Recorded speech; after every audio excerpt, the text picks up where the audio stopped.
Hello everybody, this is Piero Giorgio, author of Survive the Economic Collapse. Today I'm in beautiful Malta, here in St. Julian's. Malta, it's a really nice little island. I've been here a lot of times in the 90s to do business. We've sold Oracle, and we used to work here with a distributor, and we were selling to Air Malta, the different banks, Banks of Valletta, Bank of Malta, and so many others. And actually, yeah, is the light good? No, the light is not so good.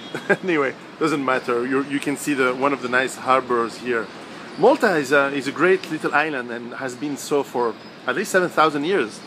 It has a natural harbor that is fantastic, the Valletta harbor, and has been in the route of trade between in the Mediterranean, between North Africa, between Europe, and even today is an amazing place for commerce, international commerce and finance, and of course the trading of goods and shipping, including migrants these days.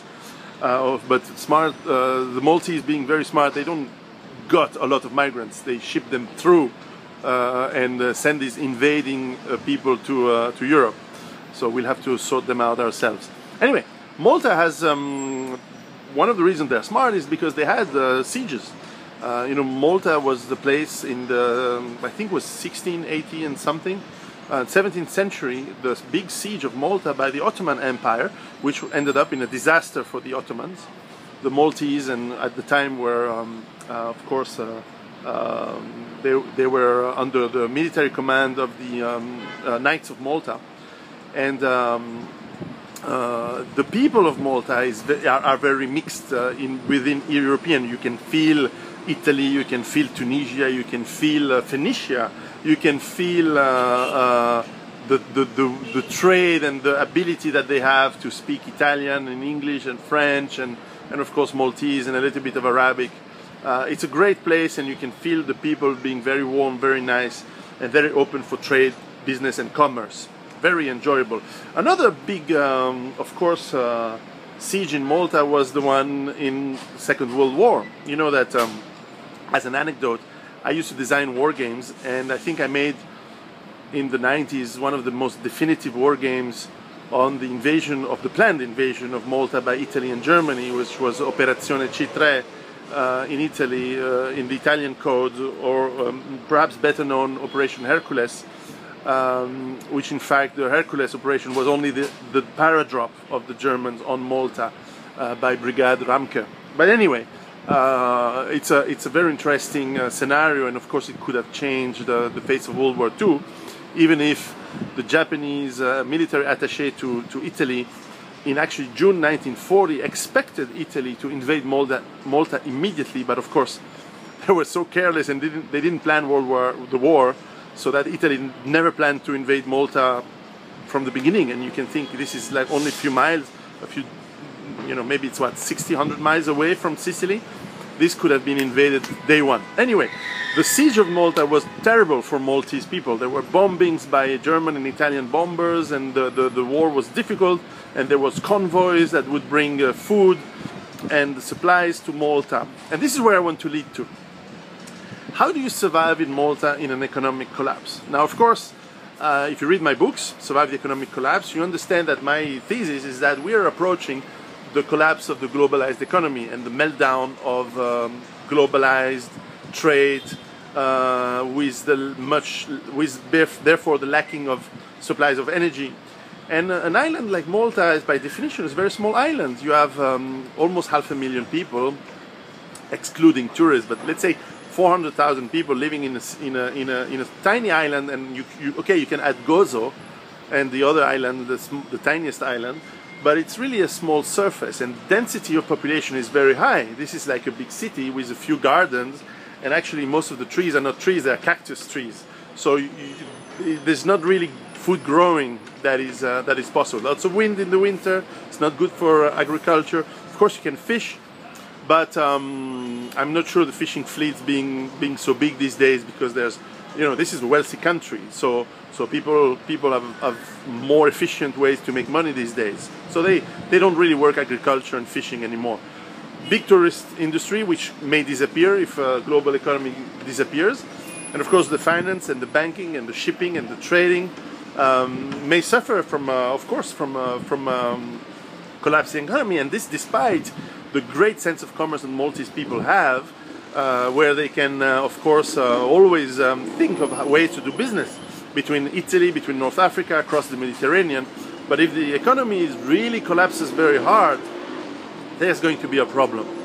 And the problem comes down to, once again, the reason why the Allies, the British, were supplying Malta during the war against the siege. So a siege is a sort of economic collapse, even if it's, of course, not natural, it is man-made, obviously. But during a siege, you need to supply with food, of course, with weapons. That's not really what is mattering right now, although you never know what happens in the Mediterranean when the economy collapses. But certainly food and actually water. Water is a big problem in Malta because there's no rivers, so you need to get water and find ways to there's some rainwater, so you can of course collect that, and of course therefore you have a little bit of springs because some water goes into the underground. So there is there's a small aquifer, but most of the water is gotten in Malta from reverse osmosis from the seawater that is turned into sweet water in a way, and that requires energy. And I think they are doing a big new power plant right now, which is not using fuel anymore, but gas. And that gas, it seems, comes from Italy, which probably then actually is gas from either Russia or North Africa, from Libya or Algeria. So the problem is that these supplies of gas may fall down, may stop, and therefore how do you turn seawater into sweet water and drinkable water if that doesn't work anymore, if you don't have enough energy? And of course electricity is a problem then. So I talk in my books about self-sufficiency, and of course I try to teach individuals and families to become as much self-sufficient as possible and to think about what these economic collapses mean. Now, for people in Malta, the problem may well be very serious, because how do you get water? And do you have supplies? And when an economy is turned to international trade and tourism and commerce and finance and shipping, well, all of those things are the economies that suffer during economic collapses and may well disappear. So what do? You have yourself with lots of unemployment and no jobs and no work, and you have Maltese people and foreigners living in Malta. How do you do that? So this is a risk place. It's really a risky place to live. So the good thing is that Maltese people are really nice, and they are innovative, and they are thoughtful, and they think, and they know each other. So they still have this Mediterranean culture of family, of knowing each other and helping each other, and they may well think also in a way that they can still do some trade. They can revamp their fishing, they can do a little bit of agriculture, but they'll need a lot of food stuff. So they better work out very fast today system of setting up emergency supplies and crisis supplies, and of course systems to make sure that there is autonomy over the long run, because this is not going to be easy. It's very warm, it's Mediterranean weather, but it's a tiny island in the middle of the ocean. So maybe the future of Malta is to deal very much with Tunisia and very much with Sicily, and have deals with the local people or local communities or local towns in Sicily, because Sicily is a great food producing place, and obviously there's some trade that could happen. So what could Maltese trade with Sicily? Well, maybe they can trade energy from North Africa. Maltese have done this for a long time, trading between the Muslim countries and the Christian countries. So they can do again trade between North Africa and Southern Europe. So all of this needs to be thought through, and I'm just giving you some ideas like that on the spot.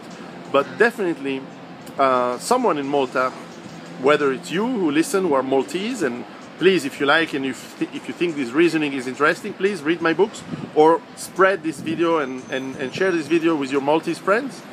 Definitely someone in Malta, whether individuals or the government, should think about what happens if the world economy smashes down and collapses.